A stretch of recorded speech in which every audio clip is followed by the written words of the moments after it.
Haleluya, shalom saudara, dimanapun saudara berada, selamat datang di ibadah online Karawaci City Blessing. Mari kita siapkan hati kita, memuji namanya hari ini dan menyembah dia lebih dalam lagi. Mari kita siapkan hati kita.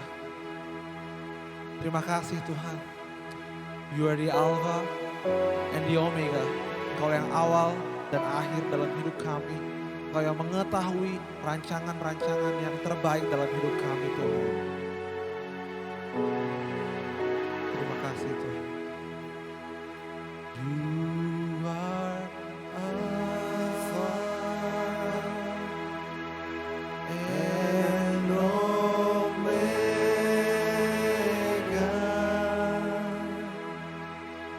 We worship you. Our Lord, you are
yang terbaik buat dia.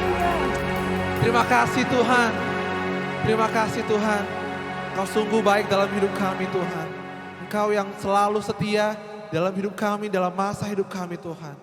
Terima kasih Tuhan, hati kami percaya Tuhan bahwa Engkaulah Allah yang pantas kami puji Tuhan. Haleluya. Amin. Come on.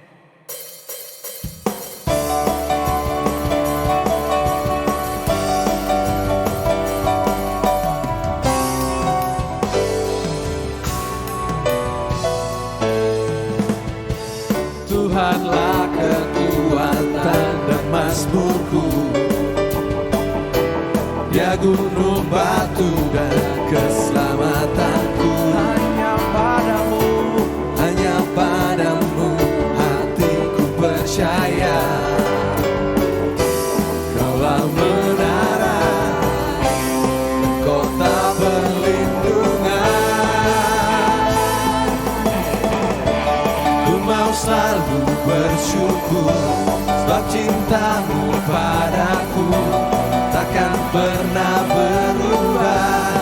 Hatiku percaya walau bumi bergoncang, gunung-gunung beranjak, namun kasih setiamu tak pergi dariku.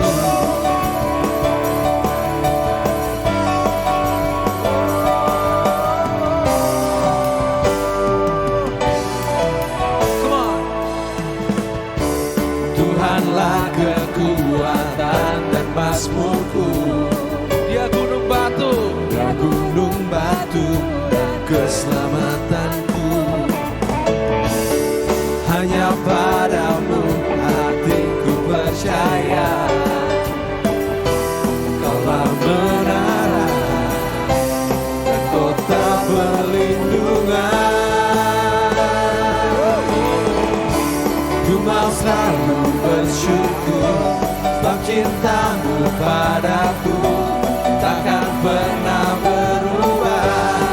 Hatiku percaya walau bumi bergoncang, gunung-gunung beranjak, namun kasih setiamu tak pergi dariku. Ku mau selalu bersyukur sebab cintamu padaku takkan pernah berubah.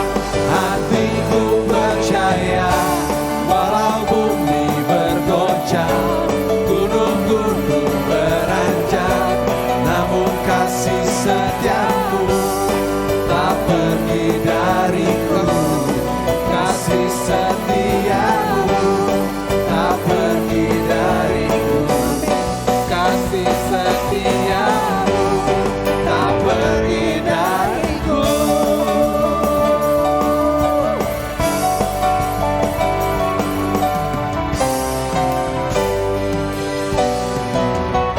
Haleluya. Thank you Lord. Terima kasih Tuhan, kami percaya Engkaulah kekuatan kami Tuhan. Sebentar kami akan mendengarkan firman-Mu. Kami siapkan hati kami Tuhan. Amin. Shalom, selamat datang di kebaktian online yang di minggu kedua. Saya percaya Tuhan yang memelihara kita sampai hari ini, walaupun keadaan saat ini kita sedang sulit-sulitnya. Kita lagi dalam krisis kesehatan, jadi di mana-mana rumah sakit penuh, terus yang terkonfirmasi COVID juga banyak sekali, dan di lingkaran kita semakin dekat nih, dari keluarga kita juga ada yang kena mungkin, atau anak kita, atau orang tua kita, banyak. Saya pun juga sama. Dari mama mertua saya, terus ada adik ipar saya, dan cukup banyak yang terkonfirmasi COVID. Terus jadi mempertanyakan, wah keadaan gak bertambah baik nih, di mana Tuhan nih? Terus keadaan nih menjadi tambah sulit secara ekonomi. Saat ini banyak orang yang gak bisa buka usahanya. Saya pun sama, saya juga harus setiap hari cuman bisa di rumah. Saya cuma bisa kerja dari rumah. Saya bisa, karena kantor saya menerapkan work from home 100%. Dan jadi pertanyaan nih, gimana ya? Kok bisa sampai hari ini bisa terjadi gitu loh. Jadi makin banyak orang yang berpikir bahwa jadi saya semakin sulit nih. Saya semakin nggak bisa melihat nih ke depannya di mana sih Tuhannya, di mana sih kekuatan Tuhannya, di mana sih penyertaan Tuhannya. Jadi saya mau sharing tentang kenapa sih kita ini merasa sulit. Kenapa sih Bapak Ibu, saudara-saudara, teman-teman merasa sulit. Saya ada sharing di Kersel PW sekitar 2 minggu lalu. Saya bilang, kalau pandemi ini terjadi, saya bilang makanya Tuhan itu mengizinkan pandemi ini terjadi. Saya bilang Tuhan udah mempersiapkan semuanya. Saya cuma bilang waktu itu, coba bayangin kalau pandemi ini terjadi di tahun 90-an. Di mana-mana tidak ada aplikasi ojek online, tidak ada aplikasi delivery makanan, tidak ada aplikasi meeting online, tidak ada aplikasi untuk ibadah online, tidak ada YouTube dan lain-lain yang memudahkan kita secara teknologi. Saya bilang mungkin manusia akan punah kalau itu terjadi di tahun 90-an. Nah, kalau kita bilang dari situ aja, simple. Tuhan itu tahu apa yang terjadi di dunia ini. Tuhan itu nggak pernah meninggalkan kita sedetik pun. Tuhan itu selalu menyertai kita. Nah, dengan segala macam kemudahan tadi itu pun udah penyertaannya Tuhan. Itu pun Tuhan sudah mempersiapkan semuanya. Saya nggak bisa bayangin kalau itu terjadi di tahun 90-an di mana-mana kita belum internet seperti sekarang. Bahkan untuk kebaktian online pun, saya lebih senang sebenarnya kebaktian online. Saya nggak harus bangun tidur terus siap-siap, terus saya harus pergi ke gereja, terus saya harus rapi secara penampilan, terus habis itu harus di perjalanan juga yang makan waktu. Kalau kebaktian online, tinggal misal bisa sarapan, mandi, cepet langsung setel TV, udah kita tinggal nonton. Walaupun emang secara apa yang terjadi gitu dalam hidup kita itu berbeda memang. Nggak sama sih kebaktian online dengan kebaktian offline, betul. Tapi itu sudah menolong kita. Bahkan kita bisa lebih banyak nonton, bisa lebih banyak mendengarkan dari sharing-sharing dari orang lain. Jadi saya mau membagikan beberapa poin. Kenapa sih kita ini sulit? Kenapa sih kita ini merasa sulit? Yang pertama adalah karena kita kurang bersyukur. Saya mencoba merenungkan di dua raja-raja di kitab dua raja-raja 17 dan pasal 17 dan pasal 18. Kita mau buka di dua raja-raja 17 ayat 7. Hal itu terjadi karena orang Israel telah berdosa kepada Tuhan Allah mereka yang telah menuntun mereka dari tanah Mesir, dari kekuasaan Firaun Raja Mesir, dan karena mereka telah menyembah Allah lain. Judul perikop dari 2 Raja-Raja 17 ini adalah tentang keruntuhan kerajaan Israel. Kita tahu Tuhan yang sudah menuntun bangsa Israel. Dan di 2 Raja-Raja 17 ini berkata tentang Raja Israel yang menyimpang dari apa yang Tuhan mau. Dia menyembah Allah lain dan sebagainya macam berhala-berhala yang lain. Kadang-kadang kita nggak ingat dari mana sih kita berada. Yang paling pertama makanya jadi tadi saya bilang kenapa sih kita sulit? Karena yang pertama adalah kita kurang bersyukur. Seperti bangsa Israel, kita pun sudah diberikan Tuhan berbagai macam berkat, berbagai macam kemudahan. Kita sudah sehat aja, itu sesuatu yang benar-benar berharga banget. Itu benar-benar priceless. Kalau ngomong sehat saat ini, Bapak Ibu Saudara punya uang pun belum tentu bisa masuk rumah sakit kalau kita sakit. Kalau kita punya uang pun belum tentu kita bisa masuk. dirawat di rumah sakit. Kalau kita sakit, saya bilang, makanya sangat berharga. Kesehatan itu saya bilang, wah luar biasa. Kalau kita bisa sehat, kita baru bisa beraktivitas, kita bisa mencari uang, kita bisa bekerja, itu sehat itu benar-benar luar biasa. Kalau kita sakit, kita nggak bisa melakukan itu semuanya. Poin kedua, kenapa sih kita merasa sulit? Karena kita tidak takut akan Tuhan. Kita mau buka di ayat 9 ya.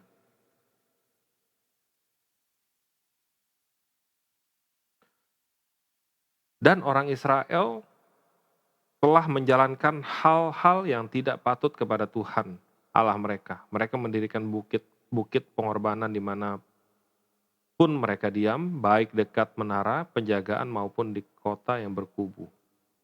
Nah, di cerita ini, di 2 Raja-Raja 17 ini, bahwa bangsa Israel mendirikan bukit-bukit pengorbanan dimanapun mereka diam. Jadi dia menyembah Allah lain. Padahal Tuhan itu cemburu.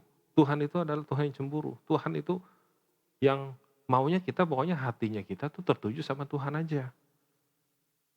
Nah terkadang kita nggak takut sama Tuhan. Kita lebih takut sama apa yang terjadi di dunia ini. Dengan berita-berita yang macam-macam, kita lebih takut tuh yang seperti itu.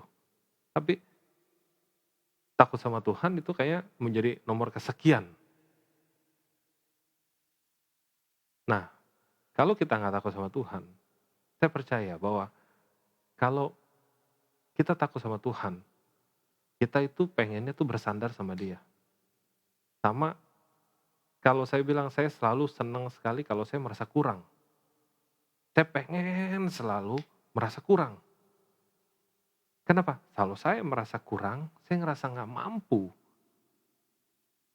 Saya hanya bisa mengandalkan Tuhan. Nah kalau saya bisa mengandalkan Tuhan, setiap hari, setiap waktu, saya percaya bahwa Tuhan yang akan membuka semuanya, Tuhan yang akan bekerja semuanya, Tuhan yang akan menyertai kita selamanya. Yang nomor 3, kenapa kita sulit? Ya karena kita sering menyesuaikan diri dengan kebiasaan dunia. Dan terus melakukannya. Saya tidak terlalu suka dengan berbagai macam berita. Kadang orang forward, misalnya contoh, just simple aja, di WA group. Saya banyak sekali WA group. Dan orang forward gitu. Saya kadang-kadang saya ignore, saya nggak peduli. Bukannya saya nggak mau tahu, tapi atau bukannya saya nggak mau membaca gitu, bukan. Tapi saya bilang itu terkadang menjadi sesuatu ketakutan. Jadi makanya banyak sekarang orang posting itu, di sini lagi terjadi krisis di Indonesia, di mana fasilitas kesehatannya chaos, di mana ini, dan itu disebarluaskan dan akan menjadi ketakutan. Dan sedikit sekali orang yang sekarang mengatakan bahwa, yang terinfeksi adalah sekarang sekitar 30.000. Tapi orang lupa memposting juga bahwa, ada loh 15.000 orang yang udah sembuh per hari, atau 13.000 orang yang sudah sembuh per hari. Mengatakan sesuatu yang baik. Nah banyak orang sekarang mengatakan sesuatu yang buruk. Wah, usaha saya harus tutup. Saya jadi nggak ada duit. Saya jadi nggak ada uang nih. Bagaimana saya memenuhi kebutuhan saya? Saya harus dipecat nih dari kerjaan saya karena ada pengurangan karyawan. Bagaimana saya harus penuhi?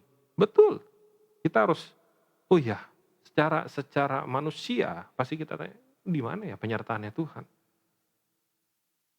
Ya kebiasaan dunia itu bilang bahwa, ya udah kalau kamu misalnya kamu nggak punya uang, kamu ya habislah. Bagaimana kamu bisa hidup? Itu kata dunia.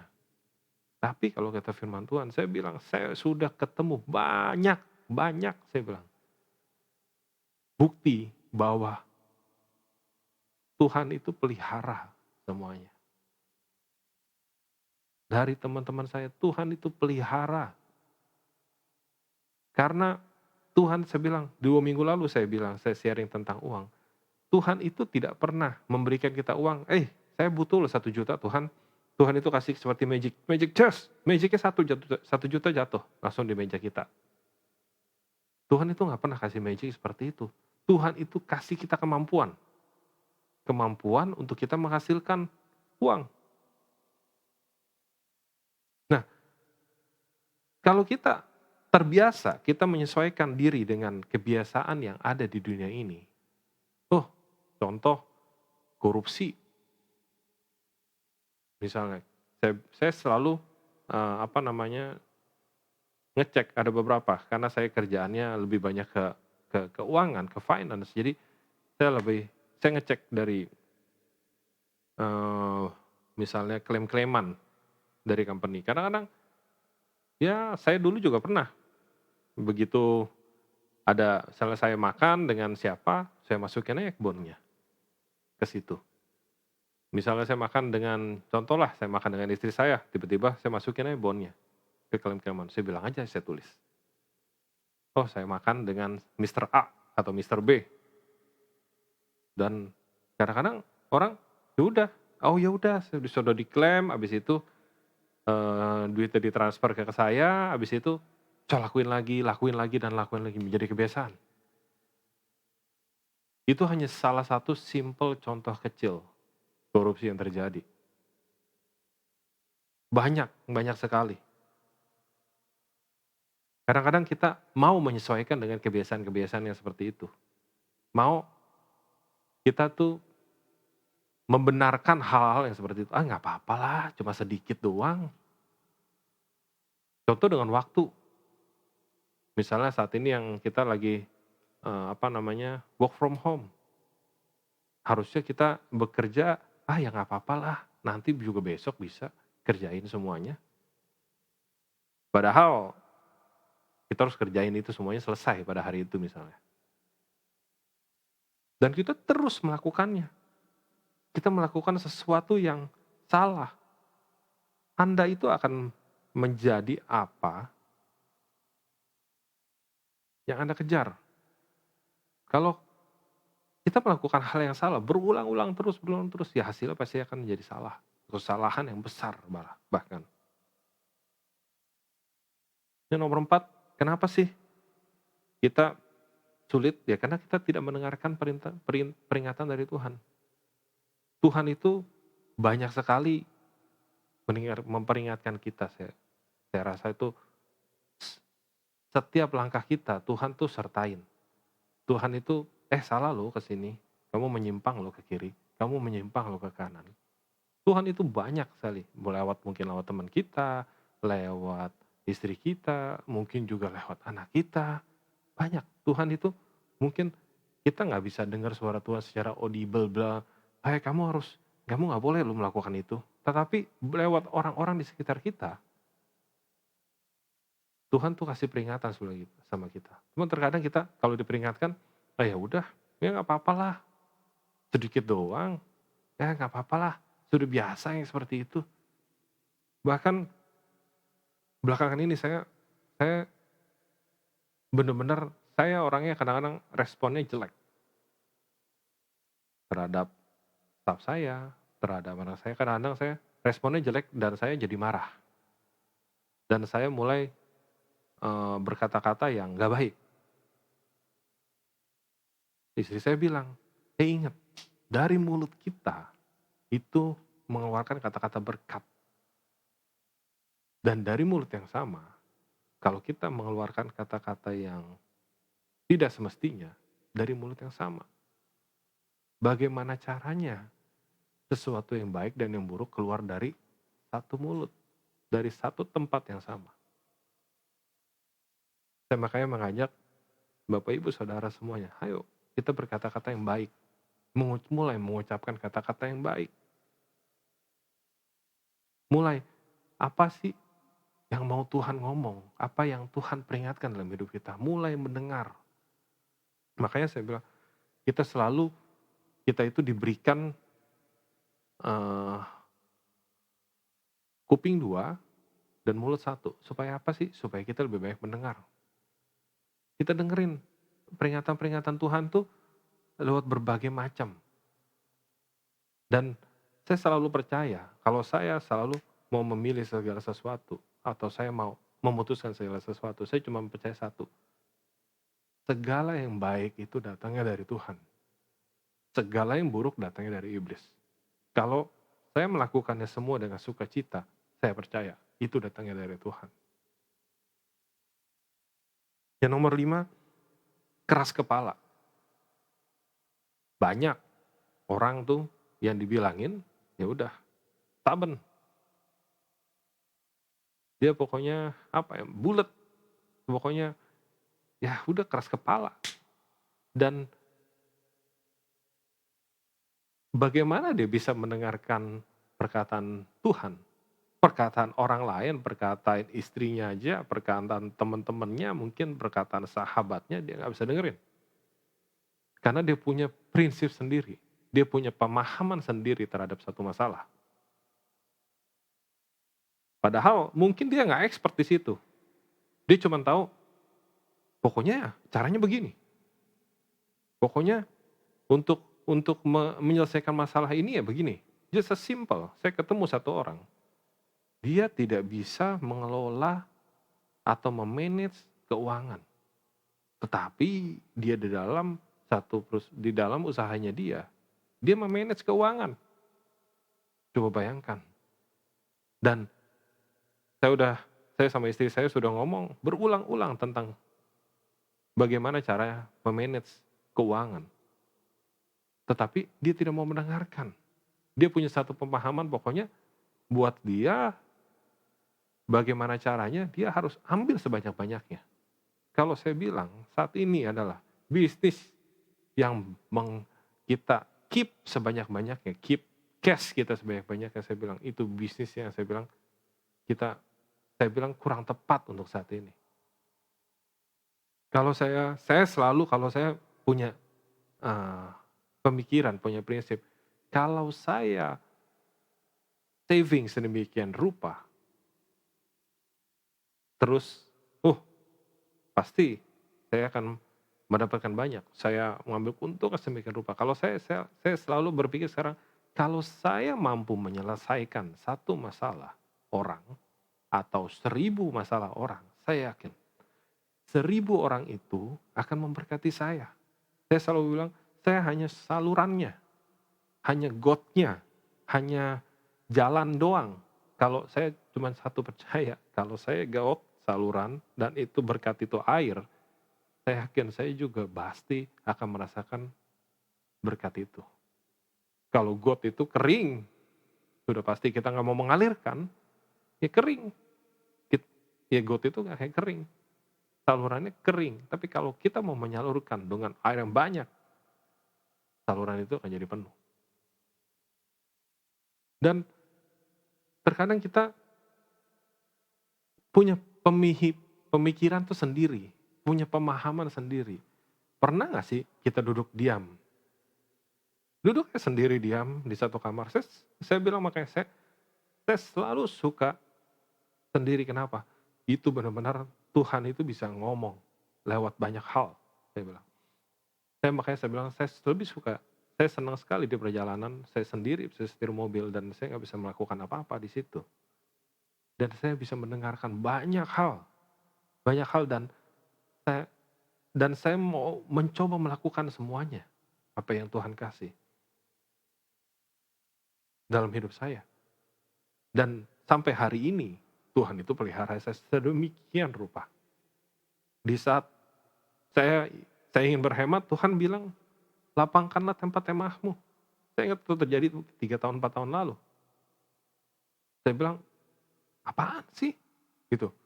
Nggak mungkin di saat seperti ini. Nggak mendukung secara finansial. Tapi Tuhan bilang, lapangkanlah tempat kemahmu. Saya bilang, oh yaudah, berarti ya kalau saya harus lapangkan, berarti saya harus expand. Saya expand. Dan sampai hari ini, saya nggak pernah kekurangan. Jadi kalau kita nggak mau merasa sulit, ya jangan keras kepala. Coba kita dengerin. Apa kata teman kita, apa kata saudara kita, apa istri kita, apa kata kakak rohani kita, segala macam yang bisa memberikan input buat kita. Yang nomor 6 yang terakhir adalah kita berjalan dalam ketidakpercayaan. Musim pandemi ini memang berat sekali. Buat saya pun berat. Tahun lalu setelah saya lihat laporan keuangan juga sama. Awal tahun saya bilang, wow minus. Minusnya lumayan banyak. Dan secara manusia kecewa. Di mana sih penyertaannya Tuhan? Di mana sih pengharapan sama Tuhan? Kok kayaknya nggak ada. Tapi saya hanya mau merasakan itu, kecewaan itu cuma sebentar. Habis itu saya bersyukur. Bersyukur aja, oh Tuhan sudah pelihara saya sampai hari ini. Saya nggak pernah kekurangan makan. Anak-anak saya juga tumbuh dengan sehat. Saya bisa sehat. Dan saya bisa liburan juga bisa. Dan nggak ada yang, kalau dilihat lagi tidak ada yang berkurang gitu loh. Bahkan Tuhan tambahkan. Bingung kan? Saya sendiri kalau mau menyaingi kalkulatornya Tuhan, menyaingi pikirannya Tuhan, caranya Tuhan, nggak sampai otak saya. Terkadang saya selalu bilang Tuhan itu Tuhan yang pernah selalu penuh dengan kejutan. Kalau kita mau berjalan ke dalam ketidakpercayaan kita sama Tuhan, hanya mau berjalan apa yang kata dunia ini bilang, ya selamanya kita akan sulit. Janjinya Tuhan itu jelas, janjinya Tuhan itu banyak sekali. Janjinya Tuhan itu seperti fajar di pagi hari. Pernah nggak kalian fajar jam 7 terus tiba-tiba mataharinya nggak nongol-nongol terus jadi gelap semuanya? Gelap mungkin ada, oh ya pernah. Saat itu hujan besar gelap, pernah nggak habis itu nggak jadi terang? Janjinya Tuhan itu seperti fajar di pagi hari. Dia tidak pernah datang terlambat dan setiap hari datang. Tidak pernah kita suruh, kita kasih perintah bahwa, oh fajar datang. Fajar harus datang, kita setel ya. Atau kita sedemikian rupa. Kalau Tuhan fajar pokoknya besok datang ya. Tuhan, udah janjinya Tuhan udah pasti setiap hari ada. Penyertaannya Tuhan itu selalu, Tuhan itu adalah Tuhan yang setia. Saya selalu sampaikan, Dia yang memanggil kamu adalah yang setia. Tuhan itu Tuhan yang setia. Kalau Tuhan memanggil saya yang setia, saya percaya juga Tuhan yang memanggil saudara-saudara, Bapak Ibu, teman-teman semua, itu Tuhan yang setia. Cuman kita mau berjalannya di mana? Di levelnya, di jalan yang kita percaya bahwa dunia ini, oh jalannya seperti ini. Atau percaya apa yang Tuhan suruh, apa yang Tuhan mau. Kadang-kadang kita cuman sibuk, ya kita menyesuaikan aja, kita adjust aja lah gaya hidupnya kita. Pokoknya kita harus pikir, harus baca buku segala macam. Saya ketemu orang, ada pokoknya kalau dia ketemu masalah, oh dia cari metode-metode yang lain segala macam, metode segala macam. Saya bilang, tumpukan buku sedemikian rupa, apa yang kita pelajarin di internet, apa yang kita pelajarin di Google, tidak akan bisa menyaingi Tuhan kita.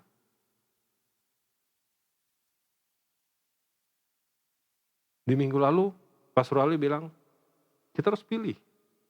Kita mau pilih yang mana? Mau pilih segala macam metode-metode tumbukan buku yang harus kita pelajarin atau bersandar kepada apa kata masternya gitu. Tapi kalau saya memilih bilang saat ini kita berjalan di sesuatu yang tidak pasti.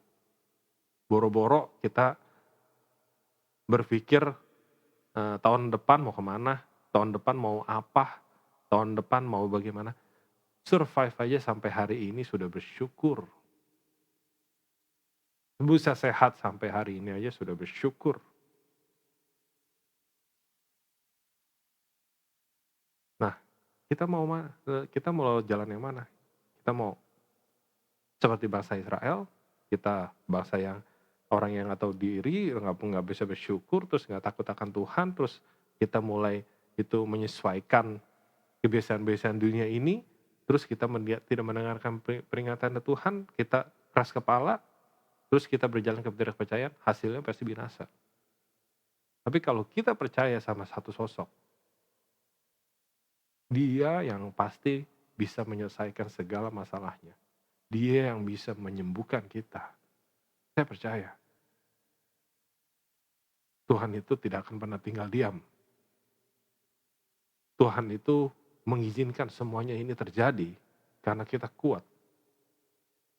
Karena kekuatan daripada dia itu absolut. Kekuatan yang daripada dia itu tidak ada yang bisa menyainginya. Kita mau buka di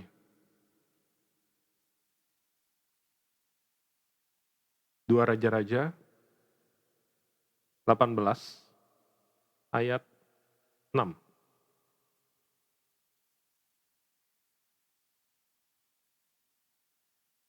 Ayat 5.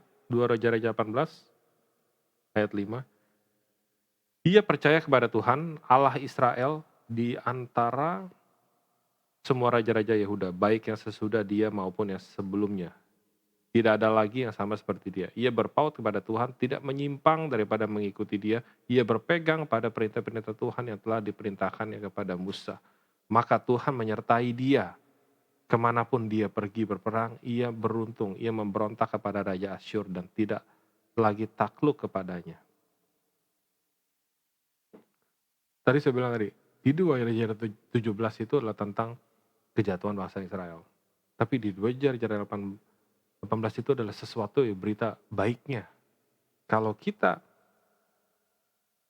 percaya kepada Tuhan, kita nggak menyimpang dan kita mengikuti dia, dan berpegang teguh sama perintah-perintah Tuhan, maka Tuhan itu akan menyertai kita. Nah, sekarang cuma pilihannya di mana? Apakah kita selalu berpikir sulitnya kita? Maka saya berikan judul sharingnya ini, mengapa kita sulit? Yang bikin sulit itu sebetulnya kita. Keadaan di luar sana itu betul sulit. Tapi saya bilang tidak begitu sulit. Karena Tuhan sudah menyiapkan semuanya. Kita sebagai manusia itu punya 1001 cara. Kita sekarang gak bisa ibadah offline, kita bisa ibadah online. Cuman kita mau pilihnya sesuatu yang hilang. Sesuatu yang hilang itu, yang mana yang hilang ya? Kita lihat yang hilang. Saya selalu bisa seumpama seperti ini. Kalau kita makan pizza, ada 8 slice. Satu slice-nya hilang, gak tahu di mana. Dimakan sama siapa. Kita cuma mikir, siapa yang makan satu slice ini? Padahal kita punya 7 slice yang lain. Seringkali kita seperti itu loh. Kita cuma mikir, siapa yang makan satu slice-nya? Padahal 7 slice aja belum tentu kita habis. Kita cuma mikir sesuatu yang hilang. Sesuatu yang sulit. Makanya di sosial media saya senang banget. Kemarin saya lupa siapa yang ngomong bahwa, betul loh, sekarang ini setiap hari ada 30.000 orang terkonfirmasi COVID. Tapi ada gak yang kasih berita, yang posting? Ada loh 13.000 juga yang sembuh. Ada loh 15.000 juga yang sembuh. Lupa seakan berkata baik. Dia cuman mikir kesulitannya aja. Cuman mikir berita buruknya aja. Saya tidak tahu kenapa orang lebih senang berita buruk. Saya makanya selalu di WA group, saya gak terlalu suka baca dengan orang kirim apapun baca, orang kirim apapun baca. Saya bilang, terkadang saya suka bantah. Saya baca ini mah kejadian udah 2 tahun lalu. Sekarang dikirimin lagi supaya orang, mungkin supaya dia semakin terkenal, mungkin supaya orang merasa, dia update sekali orangnya. Padahal update pakai berita yang kapan tahu. Hanya ingin menakuti orang. Nah jadi pilihannya saya bilang tadi, Kalau kita mau merasa sulit, itu diri kita sendiri yang membuat kita sulit. Nah cuman kita mau gak balik sama Tuhan? Kita mau gak bersandar sama Tuhan? Kalau kita bersandar sama Tuhan, Tuhan itu menyertai kita. Dikatakan di tadi di 2 Raja-Raja 17 ayat 5 sampai 7. Tuhan itu menyertai kita loh. Kalau kita mau mengikuti Dia. Ada satu lagu judulnya Bersamamu. Lagu ini berkata Tuhan itu selalu bersama dengan kita di setiap musimnya hidup kita. Dia gak pernah biarkan kita sendiri. Kekuatannya Dia adalah absolut. Kekuatannya Dia itu tidak pernah terbantahkan, tidak pernah tergantikan. Saya berharap kita bisa sembah Tuhan sama-sama.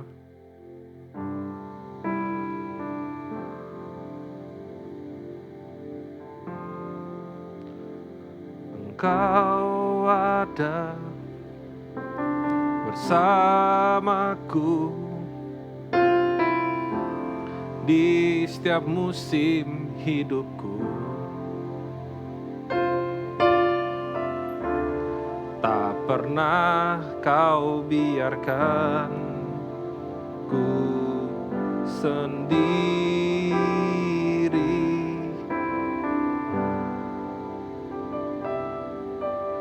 Kekuatan di jiwaku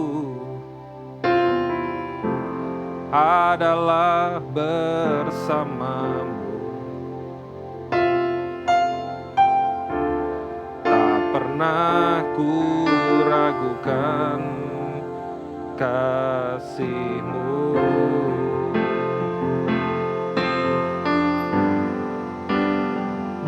Bersamamu Bapa, ku lewati semua perkenanan-Mu yang teguhkan hatiku. Engkau yang bertindak, memberi pertolongan, anugerah-Mu besar melimpah bagiku.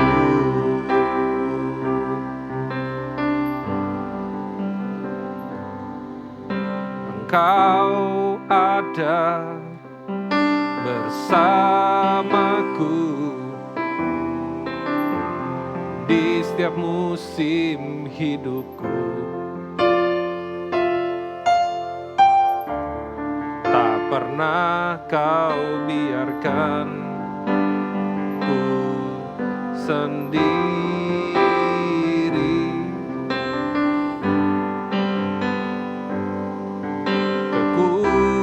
Kekuatan di jiwaku adalah bersamamu. Tak pernah ku ragukan kasih-Mu.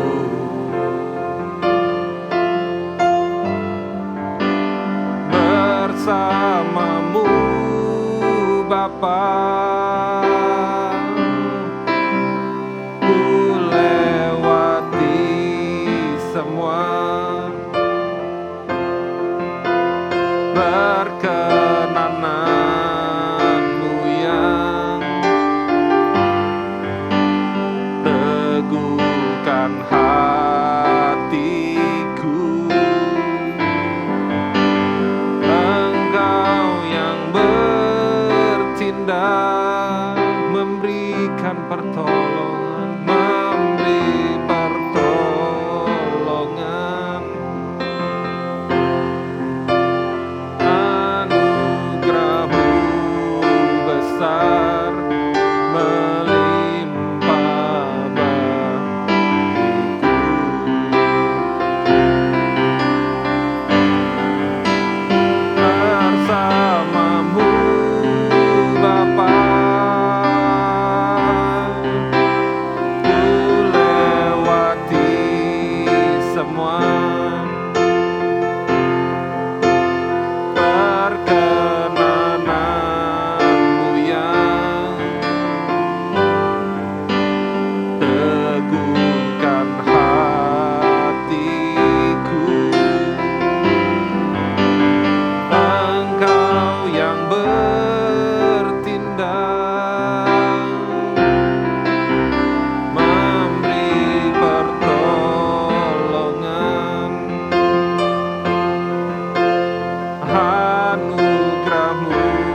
besar melimpah bagiku.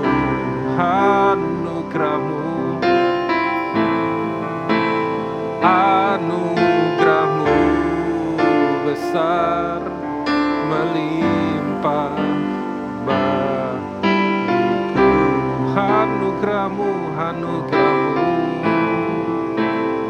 anugerah-Mu besar melimpah bagiku.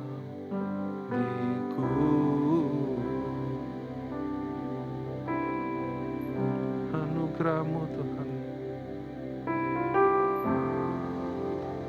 Terima kasih ya Tuhan untuk segalanya ya Bapa. Kami tahu Tuhan keadaan saat ini gak bertambah mudah ya Bapa. Keadaan semakin sulit Tuhan. Tapi kami percaya Tuhan, kalau kami mengikut Engkau, kalau kami bersandar kepada Engkau Tuhan, kami akan bisa keluar dari kesulitan ini ya Tuhan.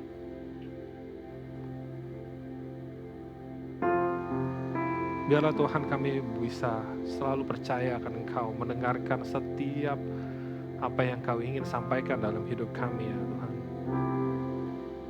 Terima kasih ya Tuhan untuk segalanya Yesus.